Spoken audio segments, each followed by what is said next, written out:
Ćao i veliki pozdrav, moje ime je Miloš i dobrodošli u jedan tutorial klavijature za početnike. Ovako, danas neću vas daviti sa nekom teorijom, nekim akordima, skalama, glupostima. Ovako, danas ćemo raditi isključivo vežbe za levu ruku, znači samo levu ruku.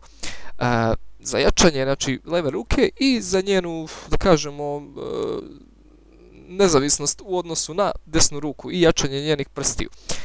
Ovako, znači, prva vežba uradit ćemo, znači to je vežba, zove se veliki korak ili stride, piše stride, tako nešto, znači Englezi kako to već nazivaju, stride, mi to nazivamo veliki korak, znači podsjeća kao da, ono, kao kako ste gledali na televiziji, ono kad jašu one konje pa preskaču one prepone, znači ovdje isto tako preskačete, znači s jedne oktave na drugu. Da ne bi dužili, evo krenut ćemo nekih osnovnih vežbi, ono, da kažemo, manje kompleksni ka kompleksni vežbama. Uglavnom, ovo je za početnike, da opet ne dolaze ovi nabeđeni koji puno znaju, pa da mi govore, znaš, to je to, ovo je isključivo za početnike, znači ja pominjem. Evo ovako, znači prvo krećemo, evo osnovno, C-dur, nešto najprostije. Znači, njega ćete svirati, znači njegov prvi ton ćete svirati s malim prstom, treći ton sa srednjim prstom i sa palcem ćete svirati peti. I sad ovako, ovu vežbu ćemo početi tako što svirate prvi, pa treći, peti u isto vrijeme. Znači, ovako bi trebalo zvučiti.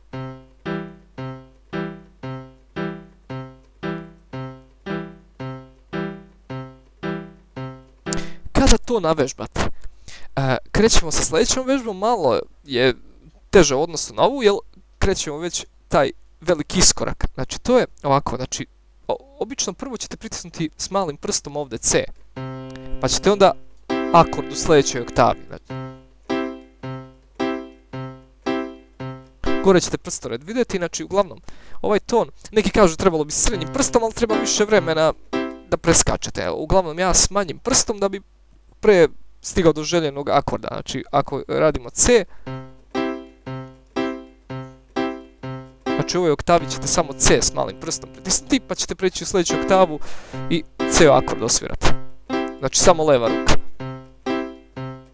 1, 2, 1, 2, 1, 2, 1, 2, 1, 2, 3, 4, 1, 2, 3, 4, 1, 2, 3, 4, 1, 2, 3, 4. I kada budete zadovoljni sa tom vežbom, završite, prelazimo na treću vežbu. Treća vežba je ovako isto, znači kao ova, samo uglavnom koristit ćemo ova tri tona, kao za bas tonove, znači taj prvi koji treba pritisnete. Ovako, znači prvo ćete pritisnete C s malim prstom, pa C akord, pa ćete pređete s malim prstom G, pa u C i onda ovdje E s malim prstom i u C, i ovako bi trebalo zvučiti.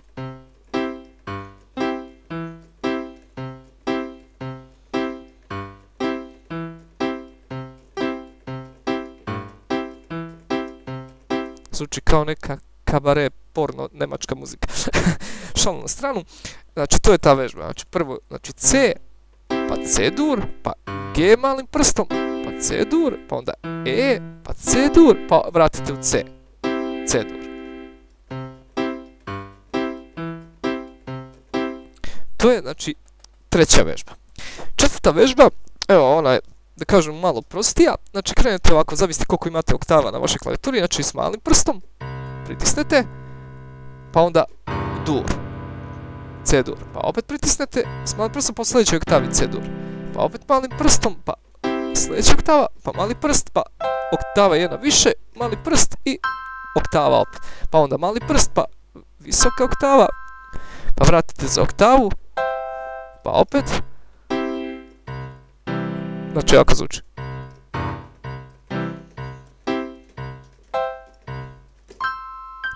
Pardon.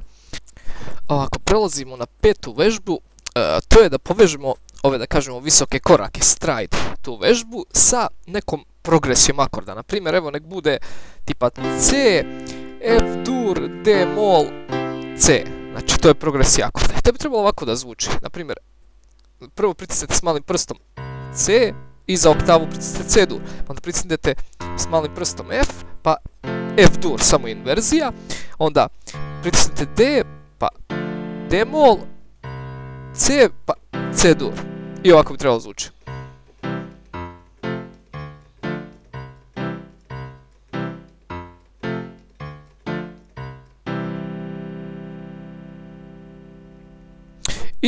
To je što se tiče, znači, ove 5. vežbe. 6. vežba možemo da uključimo i desnu ruku.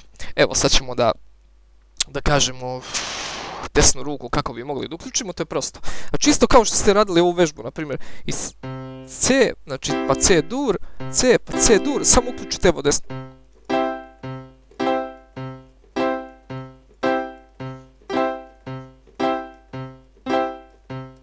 Kada budete zadovoljni sa tom vežbom i završili, znači to je, da kažemo, koja je ovo 6. Ajde da kažemo, nek bude ova 7. vežba, opet isto onu progresiju akorda. Na primjer, evo, ovdje ćemo, na primjer, da pritisnemo da bude, evo, C, F, D, mol, C. Znači, to je ta progresija. Evo, kako će zvuči.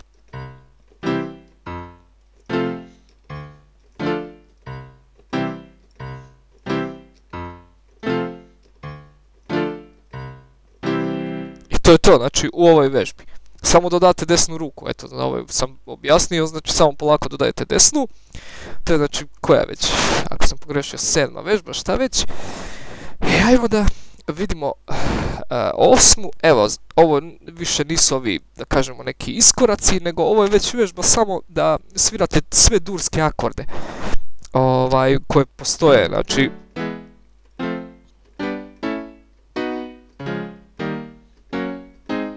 I sad kako dosvirate ove sve akorde, prosto evo ovako, znači ovako bi trebalo zvuči vežba.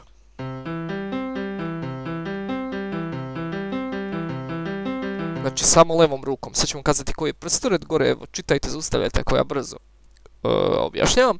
Znači prvi ton je mali prst, treći ton je srednji prst, 5. ton je kaži prst i palac je 8. za oktavu. Znači svirat ćete ovaj običan dur, samo dodate isto oktavu. I ovako zvuči.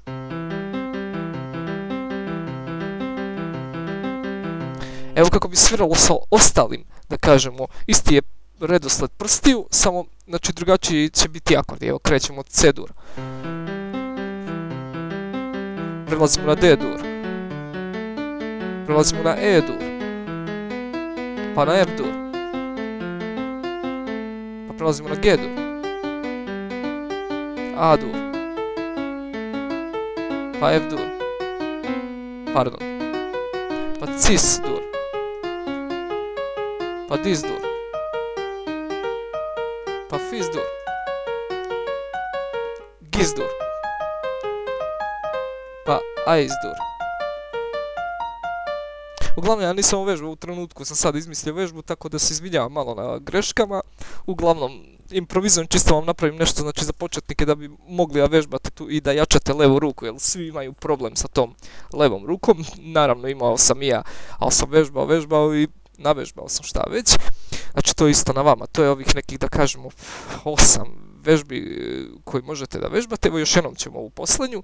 Znači, uglavnom, svirate, ponovit ćemo, svirate, znači, običan dur, samo dodate za oktavu ovaj prvi ton od kog je vaš akord, znači u ovom slučaju C dur, znači C će biti. I, znači, prstored je prvi ton je mali prst, srednji ton je srednji prst, ovaj 5. ton, pardon, je srednji prst, 5. ton je kaži prst i za oktavu palcem svirat ćete. To je, znači, da počnete u mestu, možete i da svirate gomilu akorda u mestu samo. A ono da povežete sve.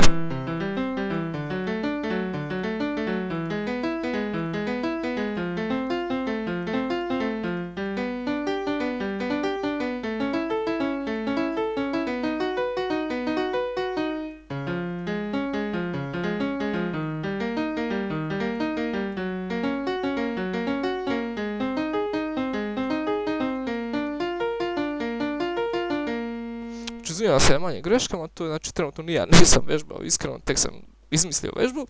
Znači, vežbajte, to je za sada, uskoro novi tutorial je trebao bi za FL Studio, njega sam malo zapostavio, da radimo nešto kad budem stigao, kad budem imao slobodnog vremena, to je to, vežbajte, znači, uglavnom ima već preko 100 video snimaka, imate već dovoljno za vežbanje, hvala na podršci, pokušat ću da odgovorim na vaše pitanja, ako imate nešto, pomoći ću šta god mogu, to je na Facebooku, možete me kontaktirati i pošaljete poruku i to je to. Znači, hvala puno na podršci, veliki pozdrav i nastavite da pratite, bit će novih snimaka. Ćao!